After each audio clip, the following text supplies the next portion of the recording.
I'm going to look at this idea of the Stefan-Boltzmann's law in a bit more detail in relationship to the sun and to the earth, and also bring in this idea of the intensity for the earth.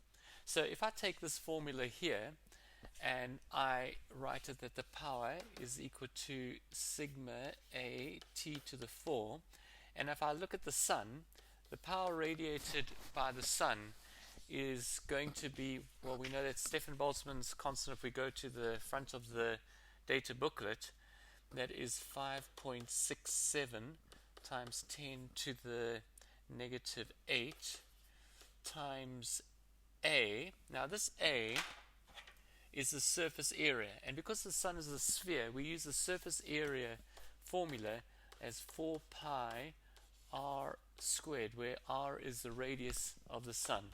So that's 4 pi times the radius of the sun. The radius of the sun is about 7 times 10 to the 8 meters.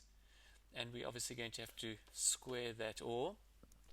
So I'm going to put that into this equation over here. So we're going to have that goes into that equation over there. That's the surface area.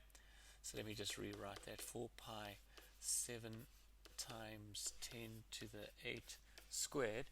And then we got the temperature to the power of 4.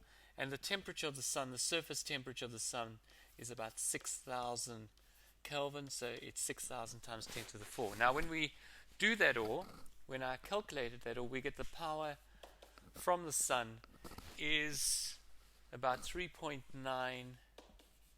times 10 to the 26 watts, like that. Now if we imagine the sun, we've got that value. So this is the energy radiated per second. Remember, a watt is a joule per second. So every second the sun is radiating 3.9 times 10 to the 26 joules every second. Now if we imagine our sun here, there's the sun, and then obviously not to scale, we've got the earth over here, and it is moving around the sun in an orbit. Then this energy, this 3.9 times 10 to the 26 watts, is being radiated in 3 dimensions in all directions, and the earth will just get a fraction of that. Now the earth is going to get, according to it, will get per meter the total surface area of this massive sphere that corresponds to where about the earth is in orbit around the sun. So if I was wanting to work out the power per unit area, and this is the intensity is equal to the power divided by the unit area. It's the energy per second per meter squared that is hitting the surface. Well, obviously my power that's radiating in 3 dimensions is 3.9 times 10 to the 26 watts. And this area here would be this massive sphere, and that would be 4 pi. But now we're looking at the distance from the earth to the sun, which is about 1.5 times 10 to the 11, and we would have to square that. So we do that on our calculators.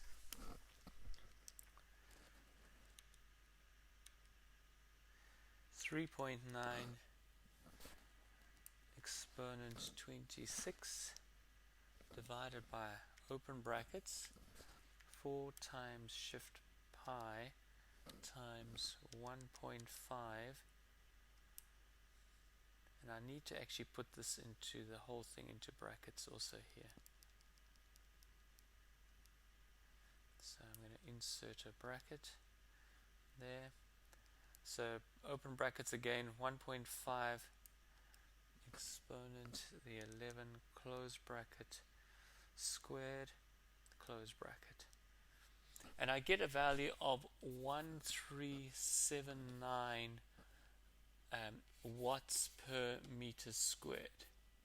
So at the Earth's surface, or at this area, we are getting hitting the Earth, we're getting about 1,400 watts per meter squared.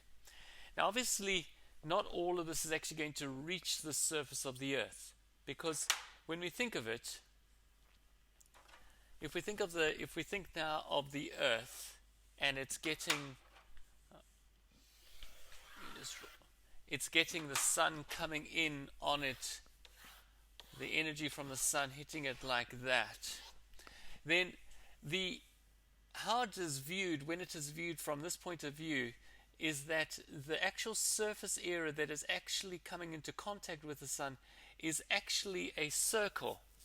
So we have a circle that's actually getting the sun. So the area of the circle is actually going to be pi times the radius of the earth, which is about 6.4 times 10 to the 6 meters, and we'll square it. So that's the area that's actually where all the sun is getting. So we'd have to multiply 1,400 times pi,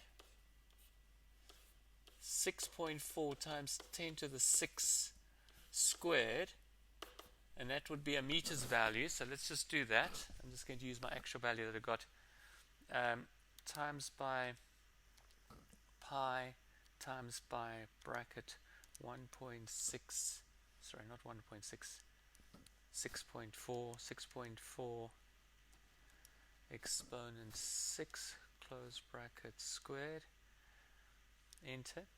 You get something that the total power, watts per meter, is about 1.8 times 10 to the 17 watts.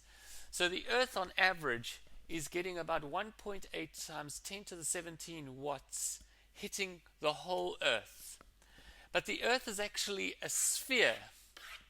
So this energy is actually being spread out across the whole sphere. We know that while some of the earth is in the sunlight, other parts is night, so it gets spread out. So the watts per meter, the actual average intensity, is actually going to be this the ratio of these two, because we get the area that it's actually hitting, which is like a circle, and it's spread over a whole sphere. So we get the intensity average is actually going to be a quarter, because we've got our area of a circle, which is pi r squared, and we're going to divide it by 4 pi r squared, which is the surface area of a sphere, and so you get a 1/4 fraction.